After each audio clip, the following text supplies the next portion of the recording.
नमस्कार, बहुत स्वागत है आप सभी का। आप देख रहे हैं आगे का एजेंडा। मैं हूं आपके साथ जया मिश्रा। नमस्कार, आपके साथ हूं मैं दीपा बाफिला। इस वक्त की बड़ी खबर से सबसे पहले आपको रूबरू करवा दें। संसद कांड पर प्रधानमंत्री मोदी का बयान सामने आ गया है। संसद की घटना चिंताजनक है, ये प्रधानमंत्री मोदी ने बात कही है। वाद विवाद की जगह गहराई में जाना जरूरी है, उन्होंने कहा। स्पीकर पूरी तरीके से गंभीरता से कदम उठा रहे हैं। एक अखबार को दिए गए इंटरव्यू में पीएम मोदी ने ये बात कही है। तो वाद विवाद की जगह गंभीरता दिखानी होगी, ये प्रधानमंत्री नरेंद्र मोदी ने बात कही। एक अखबार को उन्होंने इंटरव्यू दिया और उसमें प्रधानमंत्री नरेंद्र मोदी ने ये बात कही कि सिर्फ वाद विवाद से काम नहीं होगा, गंभीरता से इसकी जांच हो रही है, उच्च स्तरीय जांच हो रही है। संसद की घटना चिंताजनक है। प्रधानमंत्री नरेंद्र मोदी ने यह बात कही कि वाद विवाद की बजाय गहराई में जाना जरूरी है कि आखिर इसके पीछे किसका हाथ है, ये प्लानिंग कब से की गई, क्या इसके पीछे मकसद कुछ और था, ये सब कुछ जानना बहुत जरूरी है और इसके लिए जांच हो रही है। और संसद कांड पर प्रधानमंत्री नरेंद्र मोदी का ये बयान आपको बता रहे हैं। दरअसल एक अखबार को इंटरव्यू दिया प्रधानमंत्री नरेंद्र मोदी ने। उस इंटरव्यू में ये तमाम चीजें उन्होंने कही। उन्होंने कहा कि गहराई में जाना बहुत जरूरी है। स्पीकर पूरी गंभीरता से कदम उठा रहे हैं और इसके साथ साथ प्रधानमंत्री नरेंद्र मोदी ने यह भी कहा कि यह चिंताजनक है। देखिए, पीएम मोदी ने कहा कि इस पूरे ही मामले में एकजुटता की आवश्यकता है। सभी को एक साथ आना होगा और गंभीरता दिखानी होगी। बहुत गंभीर ये मसला है, सियासत ठीक नहीं, वाद विवाद के बजाय गहराई में जाना जरूरी है। क्या कुछ कहा है जल्दी से आपको बता दें। संसद कांड पर पीएम मोदी का बयान क्या है, देखिए। संसद में जो घटना हुई उसकी गंभीरता को जरा भी कम नहीं आंकना चाहिए, पीएम मोदी ने बात कही है। बिल्कुल। और देखिए, इसके साथ ही प्रधानमंत्री ने यह भी कहा कि स्पीकर महोदय पूरी गंभीरता के साथ आवश्यक कदम उठा रहे हैं, चिंता करने की जरूरत नहीं। बिल्कुल। और जांच एजेंसियां भी सख्ती से जांच कर रही है, ये उन्होंने कहा। इसके पीछे कौन से तत्व हैं, ये जानना, ये देश के सामने आना बहुत जरूरी है। और क्या मंसूबे हैं, इसकी गहराई में जाना भी उतना ही जरूरी है। प्रधानमंत्री ने ये बात कही। देखिए, जांच एजेंसियां लगातार पूछताछ भी कर रही हैं। मोटिव क्या था, मंशा क्या थी, ये जानने की कोशिश हो रही है। एक मन से समाधान के रास्ते भी खोजने चाहिए। उन्होंने कहा कि सत्ता पक्ष और विपक्ष को कम से कम इस मामले में एकजुट होना होगा, एक साथ आना होगा और समाधान की तरफ बढ़ना होगा। और ऐसे विषयों पर वाद विवाद या प्रतिरोध से सभी को बचना चाहिए। प्रधानमंत्री नरेंद्र मोदी ने लगातार ये बात कही है अब तक कि कभी भी वाद विवाद सिर्फ मुद्दे का हल नहीं हो सकता। आपको इस पर गंभीरता दिखानी होगी, एकजुटता दिखानी होगी, क्योंकि सभी सांसदों के और संसद की सुरक्षा का ये मामला है। अंकित मेरे सहयोगी जुड़ चुके हैं ज्यादा जानकारी के साथ। अंकित, क्योंकि लगातार देखिए विपक्ष की तरफ से सवाल उठाए जा रहे थे, हंगामे भी हुए, निलंबन भी हुआ, जिसको जोड़ा गया इस पूरे मुद्दे से। लेकिन अब प्रधानमंत्री नरेंद्र मोदी ने जो बातें कही हैं वो बहुत ही गंभीर हैं कि सिर्फ वाद विवाद से बात नहीं होगी, गंभीरता से इसके पीछे के तत्वों को देखना होगा। बिल्कुल। देखिए, ये पहली बार इस तरीके से प्रधानमंत्री ने जो है संसद में जो घटना हुई है उसका जिक्र किया इस इंटरव्यू में और साफ तौर पर कहा कि हमको जो है, देखिए, लोकसभा की स्पीकर ने निर्देश दिया हुआ है, जांच चल रही है और जांच सही दिशा में आगे बढ़ रही है। अभी कुछ देर पहले हमने अपने दर्शकों को बताया कि किस तरीके से जो मुख्य आरोपी, जो मास्टरमाइंड कहा जा रहा है ललित, उसने जो मोबाइल नष्ट किए थे उनके बारे में जानकारी मिली है। तो प्रधानमंत्री ने उसी बात को इशारा किया है कि जब जांच सही दिशा में बढ़ रही है तो गतिरोध नहीं करना चाहिए। और प्रधानमंत्री ने ये क्यों कहा है, ये इस वजह से कहा है क्योंकि संसद के अगर जो हम गुरुवार और शुक्रवार का दिन देखें, जिस दिन से ये घटना हुई है, संसद की कार्रवाई नहीं चल पा रही है और सरकार की तरफ से लगातार यही कहा जा रहा है कि अगर आज विपक्ष चाहता है कि गृहमंत्री सदन में आकर बयान दे तो गृहमंत्री बयान देंगे, लेकिन जरूरी यह है कि उससे पहले जो है जांच होनी चाहिए, जिससे कि गृहमंत्री जब सदन के सामने आए तो पूरी जानकारी दे सके कि आखिर क्या तथ्य निकल के सामने आए हैं। वहीं विपक्ष का ये कहना है कि सरकार की तरफ से या तो गृहमंत्री को या खुद प्रधानमंत्री को सदन में आकर जवाब देना चाहिए। तो इसको लेकर के गतिरोध बना हुआ है और इसी बात का जिक्र प्रधानमंत्री ने अपने इस इंटरव्यू में किया है कि आप इस तरीके से गतिरोध नहीं बना सकते। अगर एक चीज की प्रक्रिया और है, सबसे अहम ये जो पीएम मोदी ने भी जिस बात को रेखांकित किया, जांच एजेंसियां लगातार पूछताछ भी कर रही हैं। इसके पीछे सिर्फ ये चेहरे जो गिरफ्तार हुए हैं, 6 चेहरे, इसके पीछे सिर्फ यही है या फिर और भी कोई लोग हो सकते हैं, कोई तत्व हो सकते हैं? और सबसे बड़ी बात यह है कि इसका मोटिव क्या था, मकसद क्या था, ये देश के सामने आना बहुत जरूरी है। इस बात का भी जिक्र किया है पीएम मोदी ने। निश्चित तौर पर, और वो देखिए ये काफी हद तक अगर आप जो है वैसे देखेंगे तो लाजमी भी है, क्योंकि ये जांच की एक अपनी प्रक्रिया है। और खुद जब लोकसभा के स्पीकर ने निर्देश दिया उसके बाद में जो है दिल्ली पुलिस जांच कर रही है, और दिल्ली पुलिस ने भी कोर्ट में यही इस बात का जिक्र किया था। देखिए प्रधानमंत्री का बयान है, उसको मैं जो है एक लीगल एस्पेक्ट से भी जोड़ना चाह रहा हूँ कि दिल्ली पुलिस ने भी कोर्ट में ये बताया कि हम जो इस मामले में जांच कर रहे हैं और जल्द ही इसका मोटिव और ये जो तमाम चीजें जिस बात का जिक्र प्रधानमंत्री ने किया ना कि फंडिंग कहां से हुई, मोटिव क्या था, उन सारी चीजों का पता लगा रहे हैं। तो प्रधानमंत्री ने उसी बात का जिक्र किया है कि जब एक कानूनी प्रक्रिया है तो हमको उसका पालन करना होगा, हमको उस पर जो है जब जांच एजेंसियां अपना काम कर रही हैं तो भरोसा करना होगा, और जैसे ही जांच के तथ्य सामने आएंगे सदन के सामने अवगत करवाए जाएंगे। लेकिन इसका मतलब ये नहीं है कि आप इस मुद्दे को लेकर के अवरोध या गतिरोध उत्पन्न करें और उसके चलते जो तमाम जनता से जुड़े हुए मुद्दे हैं वो पीछे छूट जाए। चलिए अंकित, आप बने रहिए हमारे साथ, आगे भी आपसे अपडेट लेंगे। फिलहाल एक बड़ी खबर आ रही है, अपने दर्शकों को बता दें, संसद कांड पर पुलिस को मिले जले हुए फोन, सभी आरोपियों के मोबाइल पार्ट्स बरामद किए गए हैं। राजस्थान से पुलिस ने ये बरामद किया है और सभी फोन जली हुई हालत में बरामद किए गए। ललित झा के पास थे सभी आरोपियों के फोन। ये बड़ी खबर, बड़ा अपडेट इस पूरे मामले में दे रहे हैं। संसद कांड पर पुलिस को जले हुए फोन मिले, आरोपियों के मोबाइल पार्ट्स बरामद हुए हैं। जो जानकारी पहले मिली थी कि मोबाइल को जलाया गया है, 4 मोबाइल फोन जलाए गए हैं, उसके पार्ट्स अब राजस्थान से बरामद हुए। तो ये बड़ी खबर है, लगातार जो फोन के अवशेष मिले हैं, ये कहा जा रहा है कि अब जांच आगे बढ़ेगी। इन्हीं के आधार पर प्रधानमंत्री मोदी ने जो एक अखबार को इंटरव्यू दिया है उसमें जो बात कही है, अब उसी को लेकर प्रमोद तिवारी कांग्रेस के नेता क्या कुछ कह रहे हैं वो जरा आपको सुनवाते हैं। हमारे संवाददाता उनसे बातचीत कर रहे हैं, सुनिए जरा। अंदर पहुंचने के बाद संसद भवन के पास गए, संसद भवन से वो दर्शक दीर्घा तक गए, दर्शक दीर्घा से कूद भी पड़े, जो मुझे नहीं याद पड़ता इतिहास में कभी हुआ था। तो प्रधानमंत्री जी, ये आपके सरकार की विफलता है। तमाम पद खाली पड़े, उपाध्यक्ष तक जिनके अंदर सुरक्षा नहीं होती है वो भी पद खाली पड़ा है, राजनीतिक पद। तमाम सुरक्षा के कर्मियों के लिए टेंडर निकला था 1-2 दिन पहले। तो लापरवाही तो आपके सरकार की है ही, इसमें कोई दो राय नहीं। पर जिनके साथ ये घटित हुआ है, अब जांच एजेंसी बनाइए, जैसी चाहिए जांच करिए, पर उन्हें तो बताइए क्या हुआ, कैसे हुआ, अब तक क्या जानकारी है आप पास, और भविष्य में ये घटना घटित नहीं होगी इसके बारे में ज्वाइंट पार्लियामेंट्री कमेटी बनाइए। सांसदगण भी अपने सुझाव दें, या आप चाहते हैं कि संसद पूरी सुरक्षा से न बोल सके तो उनमें भय पैदा रहे, तो ये आपका राजनीतिक चाल है। सर, प्रधानमंत्री ने जो इंटरव्यू दिया है उसमें धारा 370 का भी जिक्र किया और यही कहा कि कोई भी ब्रह्मांड की जो शक्ति है, ताकत है, वो इसको दोबारा खत्म नहीं कर सकती। संविधान पढ़ लें, मैं नहीं कह रहा हूं कि 370 खत्म होना चाहिए, नहीं होना चाहिए, पर जिसका बहुमत होता है, जो सरकार बहुमत में होती है, वो अपना निर्णय लेती। मैं नहीं जानता किसका बहुमत होगा, कौन निर्णय लेगा, लेकिन ये जो प्रधानमंत्री जी बोल रहे हैं उनका अहंकार बोल रहा है ऐसा। देखिए, संसद कांड पर पुलिस को मिले हुए हैं जले फोन, और एक इंटरव्यू जो प्रधानमंत्री नरेंद्र मोदी ने संसद कांड को लेकर दिया, उसी पर प्रमोद तिवारी को आप सुन रहे थे। लेकिन जो बड़ी खबर है जिस पर निगाहें टिकी हुई हैं, जो अपडेट आ रहे हैं, वो हम लगातार आपको बता रहे हैं। देखिए, जो ये पार्ट्स बरामद हुए हैं उसी की तस्वीरें आपके सामने हैं। मोबाइल पार्ट्स राजस्थान से बरामद किए गए, सभी आरोपियों के मोबाइल फोन जला दिए गए थे। ये जानकारी मिली थी ललित झा की तरफ से, जब उसकी गिरफ्तारी हुई उसने ये जानकारी दी थी कि फोन जला दिए गए हैं, और उन्हीं फोन के अब पार्ट्स बरामद हुए हैं राजस्थान से। ये बड़ी खबर, लगातार जांच की जा रही है और ललित झा के पास से ही इन फोन्स के पार्ट्स की बरामदगी हुई है, कहा यह जा रहा है। उसके पास ही सभी फोन थे और अब ये बरामदगी हुई है फोन के पार्ट्स की। जांच लगातार आगे बढ़ रही है, पूछताछ भी अब कहा यह जा रहा है कि आमने सामने बिठाकर पूछताछ आरोपियों से की जा सकती है, इसकी भी तैयारी की जा रही है। इस खबर पर जो भी अपडेट उससे आपको रूबरू हम करवाएंगे। बहरहाल आगे बढ़ते हैं, अब बात पीएम मोदी के सूरत और काशी दौरे की करते हैं। पीएम मोदी अब से थोड़ी देर के बाद अपनी जन्मभूमि गुजरात पहुंचने वाले हैं और दोपहर में कर्मभूमि काशी में भी वो मौजूद होंगे। जया, बिल्कुल, और बड़ी खबर आपको दे दे, पीएम मोदी थोड़ी देर में सूरत को बड़ी सौगात देने वाले हैं। सूरत एयरपोर्ट के नए टर्मिनल की बिल्डिंग का उद्घाटन वो करेंगे। इसके साथ ही आपको बताएं, सूरत डायमंड बोर्स का भी उद्घाटन आज प्रधानमंत्री मोदी करेंगे। हीरा कारोबार के लिए दुनिया का सबसे बड़ा केंद्र ये है। देखिए, दुनिया की सबसे बड़ी इंटरकनेक्टेड ये इमारत है और इस सौगात के लिए और पीएम मोदी के स्वागत के लिए सूरत में क्या क्या तैयारियां की जा रही हैं, देखिए हमारे संवाददाता धनराज बागले की ये खास रिपोर्ट।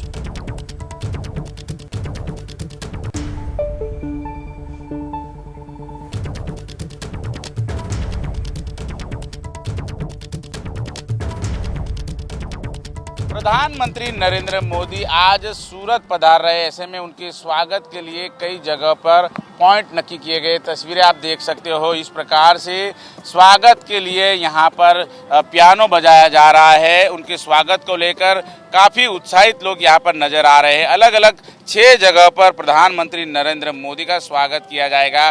प्रधानमंत्री मोदी जी आज सूरत को 2 भेंट देने वाले हैं। एक है सूरत इंटरनेशनल एयरपोर्ट और दूसरा है डायमंड हीरा बुर्ज।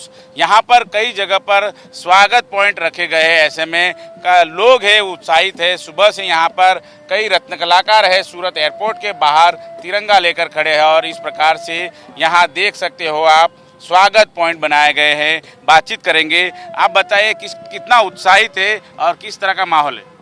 देखिए, पूरा सूरत महानगर के मार्गों पर आप देख पाओगे पूरे उत्साह के साथ जन जन आज रोड पर है, क्योंकि हमारे सबके नेता, जन जन के नेता जिनका हृदयस्थ स्थान है, वो नरेंद्र भाई आज हमारे सूरत की पावन धरा पे आ रहे हैं। तो हर एक को लगता है कि मैं भी उनका दर्शन कर लूँ। उसी हिसाब से पूरे लोग आज रोड पे मार्ग पे लगे हुए हैं।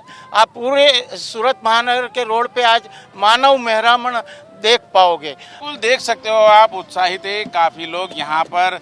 ये जो सॉन्ग बजाया जा रहा है, उत्साहित है लोग। आप कितने उत्साहित है और किस तरह से मोदी जी का स्वागत करेंगे? बहुत ज़्यादा। सबसे पहले हमारे सब के लिए बहुत भाग्य की बात है कि सूरत में वो आ रहे हैं, वो भी इतने बड़े अवसर के लिए।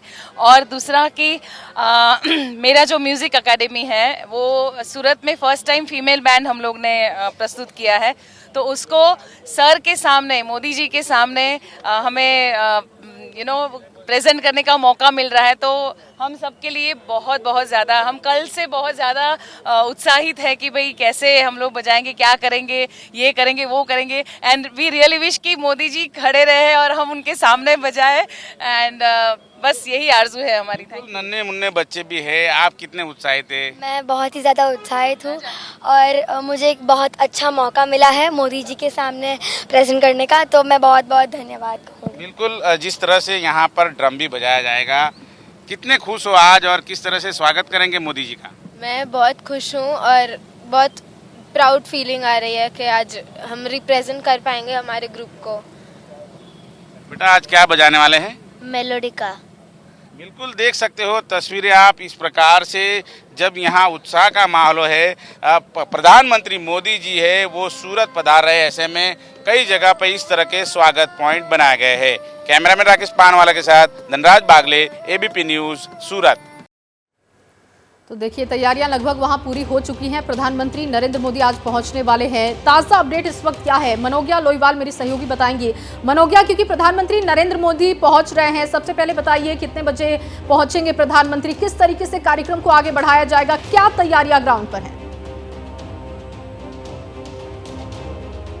देखिए, 11:15 के आसपास प्रधानमंत्री नरेंद्र मोदी विश्व की सबसे बड़ी इमारत और सबसे बड़े बाजार का उद्घाटन करेंगे। ये बड़ी बात इसलिए है क्योंकि पेंटागन से भी ज्यादा बड़ी ये इमारत है और इसी इमारत की खासियत है कि यहाँ से अब भारत पूरे विश्व में निर्यात करेगा हीरे का। सिर्फ बात हीरे की नहीं है, बल्कि भारत को भी हीरा बनाकर, कोहिनूर बनाकर विश्व में पेश करने की ये खासियत होगी।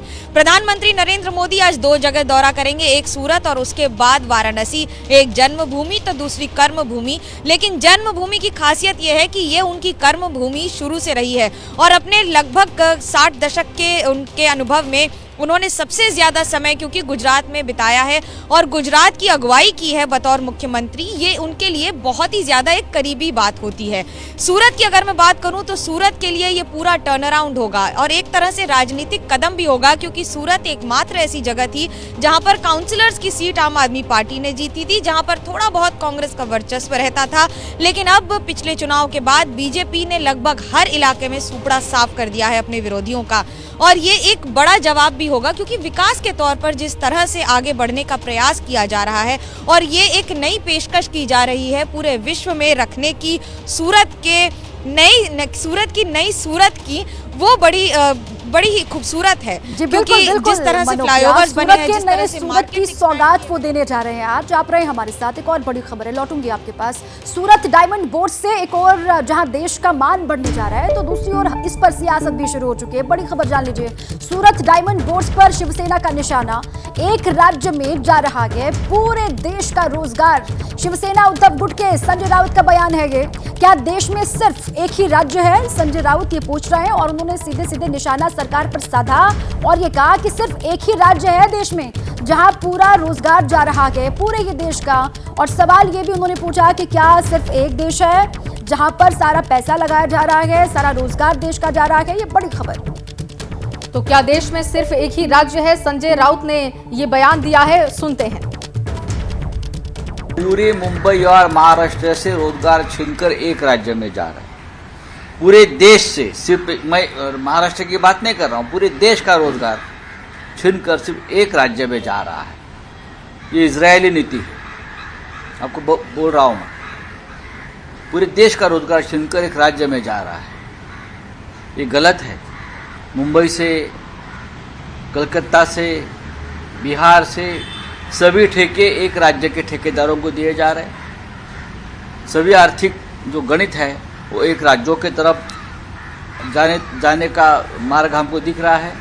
तो क्या इस देश में और लोग नहीं हैं, और राज्य नहीं है, और कोई नहीं है, सिर्फ एक ही राज्य है? ये बहुत गंभीर बात है।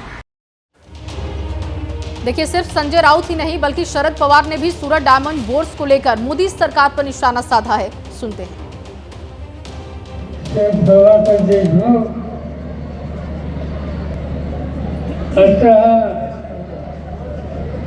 अनेक दृष्टीने महत्वाचा कार्यक्रम आहे. काही नवीन भ्रष्ट निर्माण झाले,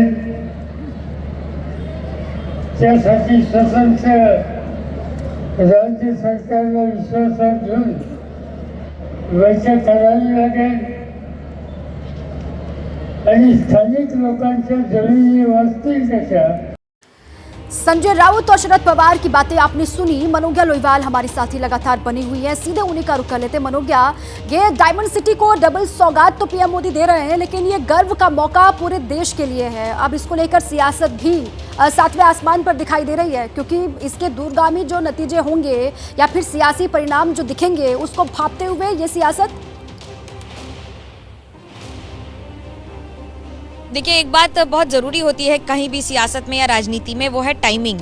अगर सही समय पर आपने गर्म लोहे पर वार नहीं किया तो नुकसान हो जाएगा। और शिवसेना हो या फिर बाकी सारे राजनीतिक दल हो, वो ये बखूबी जानते हैं कि अगला चुनाव 2024 का प्रधानमंत्री नरेंद्र मोदी के चेहरे पर बीजेपी लड़ रही है और विपक्ष अभी तक कोई चेहरा नहीं तय कर पाया है। लेकिन अब मुद्दे पर जो लड़ाई है वो इसलिए महत्वपूर्ण हो जाती है क्योंकि हर दल का एक वोट बैंक है। महाराष्ट्र में अगर संजय राउत इस बात को उठा रहे हैं तो इसलिए महत्वपूर्ण हो जाता है क्योंकि महाराष्ट्र से ये माना जाता है कि सबसे ज्यादा हीरे का व्यापार होता रहा है। और ये बात लाजमी है कि अगर हीरे का इतना बड़ा मार्केट एक जगह हो जाएगा जहां इंटरनेशनल एयरपोर्ट भी होगा, तो विदेश के लोग महाराष्ट्र से होकर, मुंबई से होकर सूरत नहीं आएंगे, बल्कि सीधा सूरत आएंगे और वहीं से अपनी खरीदारी करके चले जाएंगे। रही बात बिजनेस की, तो बिजनेस इसलिए नहीं सफर करता है क्योंकि बिजनेस में हर व्यक्ति, जो बिजनेसमैन होता है, व्यापारी, वो ये जानता है कि अपने व्यापार में कैसे जगह बनाकर आगे बढ़ जाना है। इसके लिए वो राजनीति पर डिपेंडेंट नहीं होते हैं। पर राजनीतिक दलों को ये डिपेंडेंट जरूरी हो जाएगी और ये ध्यान रखना रहता है कि हमारे वोट बैंक में कौन सा मुद्दा सबसे ज्यादा बड़ा है। महाराष्ट्र और गुजरात की लड़ाई आज की नहीं है और महाराष्ट्र और गुजरात का सामंजस्य भी आज का नहीं है। ये जितना लव हेट रिलेशनशिप है, ये उतना ही प्यार भरा रिलेशनशिप रहा है, जहां दोनों राज्यों ने आपस में अपने विकास के लिए कदम तो बढ़ाए हैं, लेकिन उस पर हो चुका है। अब पलटवार किस तरीके से बीजेपी करती है, किस तरीके से डिफेंड करती है, इसके लिए इंतजार करना होगा। अब देख रहे हैं आगे का एजेंडा। और चलिए आगे बढ़ते हैं। सूरत के बाद प्रधानमंत्री मोदी काशी के दौरे पर पहुंचेंगे और पीएम मोदी का ये दौरा अगले साल होने वाले लोकसभा चुनावों के चलते बेहद अहम है। और माना यह जा रहा है कि काशी को सौगात देने के साथ साथ पीएम मोदी मिशन 2024 के लिए पूर्वांचल की थाह भी लेंगे। देखिए रिपोर्ट। हर हर महादेव।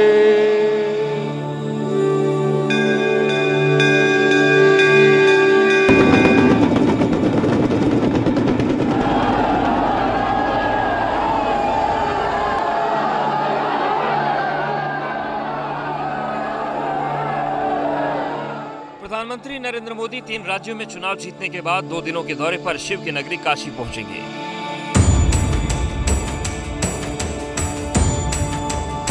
इस दौरान उनका तकरीबन 20 किलोमीटर एक लंबा रोड शो होगा। रोड शो के दौरान बीजेपी के कार्यकर्ता जगह जगह पीएम मोदी पर फूलों की बारिश करेंगे। प्रधानमंत्री मोदी तकरीबन 25 घंटे काशी में बिताएंगे। कटिंग मेमोरियल ग्राउंड पहुंचकर पीएम विकसित भारत संकल्प यात्रा में बतौर काशी के सांसद के रूप में हिस्सा लेंगे।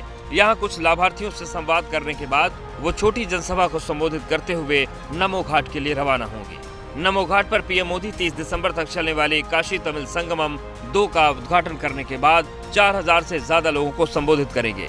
इस दौरान प्रधानमंत्री कन्याकुमारी वाराणसी तमिल संगमम ट्रेन को भी हरी झंडी दिखाएंगे। इसके बाद प्रधानमंत्री नरेंद्र मोदी बाबा काल भैरव मंदिर पहुंचकर आशीर्वाद लेंगे। यही नहीं, पीएम मोदी बाबा काल भैरव मंदिर के करीब गलियों में बनी पेंटिंग देखने के बाद लोगों से संवाद भी कर सकते हैं। इसके बाद पीएम मोदी श्री काशी विश्वनाथ मंदिर में पूजा अर्चना करेंगे। इसके बाद प्रधानमंत्री स्वरवेद मंदिर का लोकार्पण करने पहुंचेंगे और सेवापुरी विधानसभा में जनसभा के साथ चुनाव प्रचार का आगाज करेंगे। प्रधानमंत्री नरेंद्र मोदी ने बीते 9 साल में अपने संसदीय क्षेत्र वाराणसी के अब तक 42 दौरे पूरे कर लिए हैं। वहीं इस बार पीएम अपने 43वें दौरे पर 17 दिसंबर को 2 दिवसीय दौरे पर काशी आ रहे हैं। पीएम के आगमन को लेकर एक तरफ जहां बीजेपी तैयारियों में जुटा हुआ है, तो दूसरी ओर प्रशासन ने भी अपनी तैयारी पूरी कर ली है। वाराणसी में माननीय प्रधानमंत्री जी का आगमन हमेशा से ही एक उत्साह की तरह लिया जाता है। उनके अपने यहाँ के सांसद हैं, सबसे बड़े जनप्रतिनिधि हैं, पब्लिक को बहुत अटैचमेंट है उनसे। तो पब्लिक का प्रयास होता है कि जब भी वे आएँ तो उन्हें लगे कि उनके घर में उनके खुद के जनप्रतिनिधि आए हैं। तो उसी दृष्टि से सारे लोग इन तैयारियों में लग जाते हैं। अलग अलग चौराहे पब्लिक पार्टिसिपेशन से ही सजाए जाते हैं। लोग अपनी फूलों की पंखुड़ियाँ लेके अलग अलग कतारबद्ध होकर उनकी गाड़ियों पे पुष्प वर्षा करते हैं। और इसी के लिए एसपीजी को और पुलिस को थोड़ी ज़्यादा मेहनत भी करनी होती है कि लोगों को कंट्रोल करने के लिए वो बैरिकेडिंग करा के लोगों को व्यवस्थित रखने का प्रयास करते हैं। काशी से प्रधानमंत्री मोदी का भावनात्मक लगाव है। काशी ने हमेशा मोदी को सिर माथे पर बिठाया। 2014 लोकसभा चुनाव के वक्त मोदी ने कहा था, मैं न आया हूं, न मैं लाया गया हूं, मुझे मां गंगा ने बुलाया है। पहले मैं सोच रहा था कि भारतीय जनता पार्टी ने मुझे यहां भेजा है। फिर लगता है शायद मैं काशी जा रहा हूं, लेकिन आज यहां आने के बाद लगता है कि न मुझे किसी ने भेजा है, न मैं यहां आया हूं, मुझे तो मां गंगा ने बुलाया है। दरअसल पीएम के पैर जब पहली बार काशी किनारे पड़े थे, तब किसी ने कल्पना भी नहीं की थी कि भोले के भक्त उन्हें दोनों हाथों से आशीर्वाद देंगे। और बीते 9 सालों में इस रिश्ते का रंग ऐसा चोखा हुआ कि आज काशी वासियों की जुबान पर बाबा के बाद किसी का नाम सबसे ज्यादा आता है तो पीएम मोदी का। प्रधानमंत्री मोदी जी अपने इस वाराणसी लोकसभा, जहां से वो सांसद हैं और इस देश का प्रतिनिधित्व कर रहे हैं, एक विशाल जनसभा जिसमें 1 लाख से अधिक अपने काशी के वासी, काशी के लोग बड़े उत्साह से सम्मिलित होंगे। इस विशाल जनसभा को माननीय प्रधानमंत्री जी संबोधित करेंगे और उसी के मंच से वो 1000 करोड़ की योजनाओं का लोकार्पण और शिलान्यास भी करेंगे। हम सभी लोग काशी क्षेत्र और वाराणसी लोकसभा के लोग माननीय प्रधानमंत्री जी का जोर शोर से स्वागत करने की तैयारी कर रहे हैं। हमारे वाराणसी लोकसभा क्षेत्र के लोग, वाराणसी जिले सहित अगल बगल के लोग ऐतिहासिक 3 राज्यों में विजय के उपलक्ष्य में माननीय प्रधानमंत्री जी का स्वागत एक विशाल जनसभा, 1 लाख से ज़्यादा भीड़ की जनसभा के साथ में बरकी ग्राम सभा, बरकी सभापुरी में करेंगे। लोगों का ये उत्साह एक दिन में पैदा नहीं हुआ। इसकी बड़ी वजह है 2 तरफा प्यार। जनता ने पीएम को जितना प्यार दिया, पीएम ने विकास योजनाओं के साथ उसे सूद समेत लौटाया है। पीएम मोदी आज वाराणसी और पूर्वांचल को 19,155 करोड़ की 37 परियोजनाओं की सौगात देंगे। इन योजनाओं में सड़क, पुल, स्वास्थ्य, शिक्षा, पुलिस कल्याण, स्मार्ट सिटी और नगर विकास है। इसके अलावा प्रधानमंत्री मोदी रेलवे, एयरपोर्ट समेत कई परियोजनाओं का लोकार्पण और शिलान्यास करेंगे। 10,000 करोड़ से ज्यादा की न्यू पंडित दीनदयाल उपाध्याय से न्यू भाऊपुर तक डेडिकेटेड फ्रेट कॉरिडोर परियोजना में शामिल है। पीएम मोदी 166 करोड़ की लागत से बनकर तैयार लहरतारा फुलवरिया शिवपुर 4 लेन सड़क का भी लोकार्पण करेंगे। पीएम मोदी को जब भी वक्त मिलता है वो काशी की ओर खींचे चले आते हैं। बतौर सांसद पीएम मोदी का काफिला काशी की गलियों में कूच करता रहता है। लेकिन ये वक्त ऐसा है जब अगले साल लोकसभा चुनाव भी होने हैं। ऐसे में काशी का पीएम दौरा लोकसभा चुनाव के लिए अहम है। 2019 लोकसभा चुनाव में मोदी 2 दिन वाराणसी में रहे। बीजेपी पूर्वांचल की 26 में से 19 सीटें जीत गई। 2017 विधानसभा चुनाव में मोदी 3 दिन तक काशी में रहे। एनडीए ने सेंचुरी लगा दी। 2014 में जब मोदी ने रोड शो निकाला, बीजेपी की 4 से बढ़कर 23 सीट हो गई। वाराणसी में चुनावी शंखनाद से पूर्वांचल की तस्वीर साफ हो जाती है। खासकर लोकसभा चुनाव में पूर्वांचल के रुख का असर बिहार तक पहुंच जाता है। ये सब कुछ पीएम के काशी कनेक्शन की वजह से होता है। ऐसे में प्रधानमंत्री का काशी दौरे की काफी अहमियत है, जो पूर्वांचल में अभी से बीजेपी के लिए माहौल बनाएगी। इस वक्त की बड़ी खबर आपको बता दें, छत्तीसगढ़ से है। छत्तीसगढ़ के सुकमा में नक्सलियों से मुठभेड़ हुई है। सीआरपीएफ और नक्सलियों के बीच में मुठभेड़ की बड़ी खबर। सीआरपीएफ जवान सुधाकर रेड्डी शहीद हो गए हैं। ये बड़ी और दुखद खबर।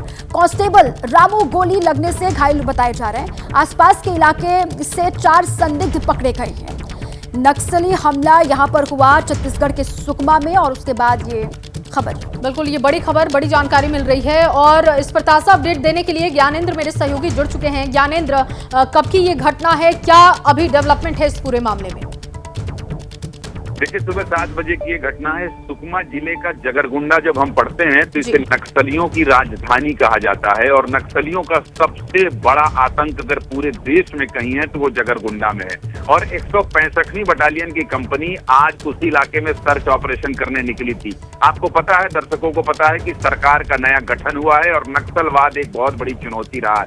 उस दिशा में चूंकि फोर्स जब निकलती है और एंटी लैंडमाइन व्हीकल हो या तो फिर प्लांट कर दिया हो नक्सलियों ने आईईडी, ऐसी वारदात बहुत होती है। लेकिन आज जो है, जब ये निकले थे सर्च ऑपरेशन में और वहां मुठभेड़ में सब इंस्पेक्टर सुधाकर रेड्डी शहीद हो गए हैं और कांस्टेबल रामू गोली लगने से घायल हो गए हैं। तो कुल मिला के जो मुठभेड़ है, लेकिन 4 संदिग्धों को जवानों ने पकड़ लिया है और सबको सभी से पूछताछ की जा रही है। जो घायल है उन्हें रायपुर एयरलिफ्ट किया जा रहा है हेलीकॉप्टर की मदद से। जी बिल्कुल ठीक है ज्ञानेंद्र। अब नई सरकार के सामने भी चुनौती है नक्सलियों से निपटने की। शुक्रिया आपका पूरी जानकारी के लिए।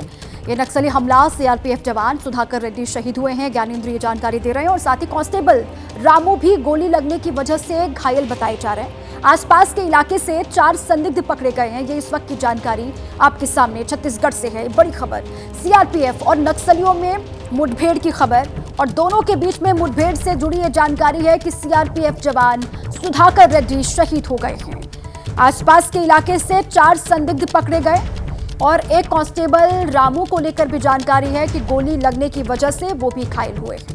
और अब बात रामलला की कर लेते हैं। दरअसल 22 जनवरी को प्रभु श्री राम अयोध्या में भव्य मंदिर में विराजमान होंगे और इस ऐतिहासिक पल के लिए प्रधानमंत्री मोदी भी वहां पहुंचेंगे, वो साक्षी बनेंगे। रामलला की प्राण प्रतिष्ठा पर बोले पीएम मोदी। बड़ी खबर जान लीजिए आप। प्राण प्रतिष्ठा के न्योते पर पहली प्रतिक्रिया उनकी सामने आई है। मेरा सौभाग्य है कि मुझे वहां से न्योता मिला, पीएम मोदी ने ये बात कही। ये खुशी सिर्फ मोदी की नहीं, 140 करोड़ हृदयों की खुशी का यह अवसर है। हर घर अयोध्या, हर घर राम आने का अवसर है, ये पीएम मोदी ने बात कही है। जो न्योता मिला है उनको प्राण प्रतिष्ठा में शामिल होने का, उसको लेकर पहली प्रतिक्रिया है प्रधानमंत्री मोदी की। उन्होंने कहा कि ये मेरा सौभाग्य है कि मुझे वहां पर आने का न्योता दिया गया है, और ये खुशी सिर्फ मेरी नहीं है, सिर्फ मोदी की नहीं, बल्कि 140 करोड़ देशवासियों की खुशी है। बिल्कुल, और जो जरूरी जानकारी है वो अब आपको दे देते हैं, क्योंकि प्रधानमंत्री नरेंद्र मोदी ने इस पर प्रतिक्रिया दी है। देखिए, रामलला की प्राण प्रतिष्ठा होने वाली है। पीएम मोदी को प्रतीक्षा इस बात की है। बिल्कुल, और देखिए उन्होंने कहा कि सफल सकल शुभ साचुन साजू, राम तुम ही अवलोकत आजू। इसका मतलब क्या होता है वो भी आप जान लीजिए। इसका मतलब ये है कि श्री राम के दर्शन से जीवन सफल होता है, और ये मेरा सौभाग्य है कि मुझे इस पवित्र काम में जाने के लिए न्योता भी मिला है। प्रधानमंत्री नरेंद्र मोदी ने इसे अपना सौभाग्य बताया। और देखिए, हजारों साल से श्री राम ने लोगों के जीवन में सकारात्मकता का संचार किया, पीएम मोदी ने इसका भी जिक्र किया। और इसके साथ ही उन्होंने ये भी कहा कि ये खुशी सिर्फ मोदी की नहीं है, बल्कि ये हिंदुस्तान की 140 करोड़ हृदयों की खुशी है। और साथ ही उन्होंने कहा कि मन के संतोष का अवसर है मेरे लिए 22 जनवरी का यह अवसर, हर घर अयोध्या, हर घर राम आने का अवसर है। पीएम मोदी ने इस बात का जिक्र किया। और देखिए, राम जन्मभूमि ट्रस्ट के सचिव चंपत राय ने बड़ा बयान दिया। उन्होंने कहा कि प्रधानमंत्री मोदी विष्णु के अवतार हैं। हिंदुस्तानी परंपरा में राजा विष्णु का अवतार होता है। रामलला के प्राण प्रतिष्ठा समारोह में प्रधानमंत्री यजमान नहीं बल्कि श्रद्धालु के रूप में शिरकत करेंगे। और देखिए, उन्होंने कहा कि प्राण प्रतिष्ठा समारोह में 6000 लोगों को बुलाया गया है। मंदिर में तमाम काम पूर्णता पर हैं। गर्भगृह और फर्श लगभग बनकर के तैयार हो चुके हैं। ये बात उन्होंने कही है। हमारे साथ राम जन्मभूमि ट्रस्ट के सचिव चंपत राय जी हैं। सर, अब वो तारीख बहुत करीब आ रही है, कैसी है तैयारियां? बहुत अच्छी तैयारियां हैं सर। हमने सुना कि मंदिर में एक सोने की गेट और खिड़कियां लगाई जाएंगी, इसके बारे में क्या? सुनते रहो, जब देख लो तब सही मानना। सर, उस दिन तैयारी हो रही है बस। उस दिन कैसी है तैयारी सर? बहुत अच्छी तैयारी है, बहुत अच्छी तैयारी है। प्रतिमाएं बन गई हैं, गर्भगृह तैयार हो गया है, फर्श का फ्लोरिंग चल रहा है, काफ़ी मात्रा में पूरा हो जाएगा। और क्या चाहिए? कौन कौन से अतिथि आएंगे सर? नहीं, वो तो 6000 लोगों के नाम मैं क्या बताऊंगा। जजमान के रूप में तो प्रधानमंत्री। यजमान अलग नहीं, यजमान प्रधानमंत्री नहीं है। प्रधानमंत्री यजमान को तो 8 दिन बैठना पड़ेगा। यजमान 8 दिन तक बैठेगा, वो यजमान नहीं है। वो तो प्रधानमंत्री एक श्रद्धालु के तौर पे मौजूद रहेंगे। प्रधानमंत्री इस देश के भगवान विष्णु का अवतार है। हिंदुस्तान में भारतीय परंपरा में राजा विष्णु का अवतार है। वो देश में लोकतंत्र के सर्वमान्य व्यक्ति हैं। वो दुनिया में हिंदुस्तान को रिप्रेजेंट करते हैं, नॉट ए मैन। उससे वो ऊपर हैं कुछ। धन्यवाद सर।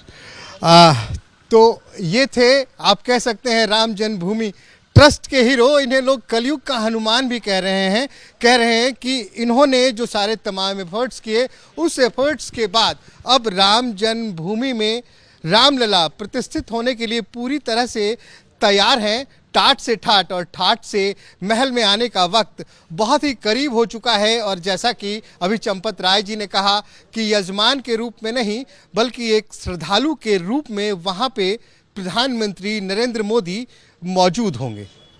कैमरामैन राजेंद्र सिंह के साथ श्रीनिवास, एबीपी न्यूज़, अयोध्या। तो भगवान श्री राम अपने भव्य मंदिर में विराजमान होने वाले हैं। तारीख बहुत नजदीक है। सीधे आपको लिए चलते अयोध्या। वहां से श्रीनिवास हमारे साथी जुड़ चुके हैं, उनका रुख करेंगे।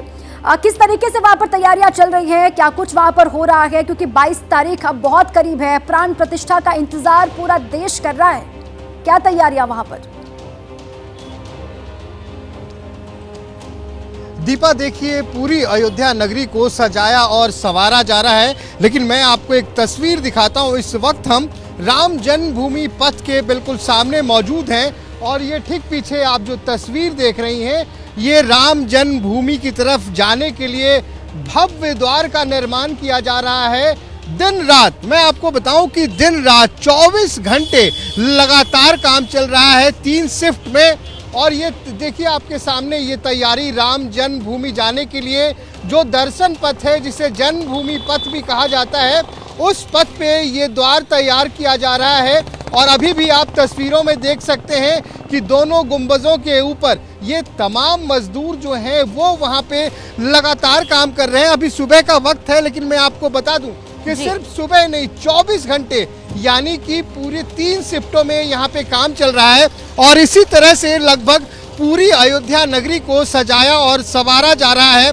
आप जहाँ भी जाएंगे आपको अयोध्या सजती संवरती नजर आएगी। या तो हम बात कर लें यहाँ के अंतर्राष्ट्रीय एयरपोर्ट की, रेलवे स्टेशन, बस अड्डे या शॉपिंग मॉल की, ये तमाम चीज़ें जिसके बारे में कभी अयोध्या वासियों ने सोचा भी नहीं होगा, वो तमाम चीजें अब साक्षात अयोध्या नगरी में साक्षात होती हुई दिखाई दे रही हैं। और लोग ये कह रहे हैं कि एक वक्त था, त्रेता का वो काल था, जब प्रभु श्री राम श्रीलंका से माता जानकी को लेकर पुष्पक विमान से अयोध्या आए थे। और अब कलयुग में कई युगों के बाद प्रभु श्री राम की नगरी अयोध्या में प्रभु श्री राम के भक्त तरीके का समय बनाने की कोशिश की जा रही है। उसी तरीके की झलक और छवि दिखाई दे अयोध्या में, वो तैयारियां हमें दिखाई भी दे रही हैं। बहुत शुक्रिया आपका तमाम जानकारी के लिए। बिहार के दरभंगा जिले का एक वीडियो सामने आया है जिसमें कुछ डॉक्टर्स शराब पीते हुए दिखाई दे रहे हैं। ये वीडियो प्रदेश के बड़े सरकारी अस्पताल DMCH के गेस्ट हाउस का बताया जा रहा है, जहां शराब पार्टी चल रही है। और देखिए, बिहार में शराबबंदी है। वीडियो सामने आने के बाद प्रशासन एक्शन में है। छापेमारी में 3 बोतल विदेशी शराब मिली है, ये जानकारी सामने आ रही है। प्रशासन ने शराब को जब्त कर लिया है और वीडियो में दिख रहे डॉक्टर्स की तलाश भी तेज कर दी गई है। बिहार में शराबबंदी, लेकिन इस तरीके से शराब पार्टी करते हुए कई तस्वीरें सोशल मीडिया पर सामने आती हैं। ये नया मामला है दरभंगा से। वीडियो वायरल हुआ है, मामला संज्ञान में आया है कि कल रात यहाँ पार्टी हुई थी, कुछ डॉक्टर्स की, सीनियर डॉक्टर्स थे शामिल और उसमें शराब का सेवन किया गया था। मामले के सत्यापन के लिए यहाँ आया गया, तत्काल रेड की गई सूचना के सत्यापन हेतु। और नीचे जो ग्राउंड फ्लोर पर एक कमरा है, उसमें जांच करने पर, तलाशी लेने पर उसमें 3 बोतल विदेशी शराब की बोतलें बरामद हुई है, जिसे जब्त किया गया है। जो स्थानीय हैं, केयरटेकर हैं, उनसे पूछताछ की जा रही है। मामला संज्ञान में लिया गया है, वीडियो की जांच की जाएगी। जो चेहरे स्पष्ट होंगे, पूछताछ में जो नाम सामने आएंगे, उन सब पर जो कानूनी कार्रवाई होती है वो की जाएगी। अब आइए सीधे आपको दरभंगा लिए चलते हैं। वहां से शशांक हमारे साथी जुड़ चुके हैं, उनका रुख कर लेते हैं। शशांक, ये शराबबंदी वाला बिहार और वहां पर डॉक्टर्स के जाम छलकाने का वीडियो सोशल मीडिया पर वायरल है। अब किस तरीके से एक्शन की बातें कही जा रही हैं, क्या अपडेट है? देखिए, थाने से मात्र 300 मीटर दूरी पर शराब पार्टी हो रही है, जबकि बिहार में शराबबंदी है। पुलिस के हाथ अब तक खाली हैं। जिन डॉक्टरों की तस्वीर वीडियो में दिखाई दे रही है, वो सारे के सारे फरार हैं, किसी की गिरफ्तारी नहीं हुई है। पुलिस खाना पूर्ति करने के लिए बस DMCH परिसर में पहुंची थी। शराब की 3 बोतल पुलिस की टीम बरामद की है। इससे आगे कोई सफलता उसके हाथ लगी नहीं है। दरअसल DMCH परिसर में एक सेमिनार का आयोजन किया गया था, जिसमें बिहार सहित दूसरे राज्य के भी डॉक्टर पहुंचे थे भाग लेने के लिए।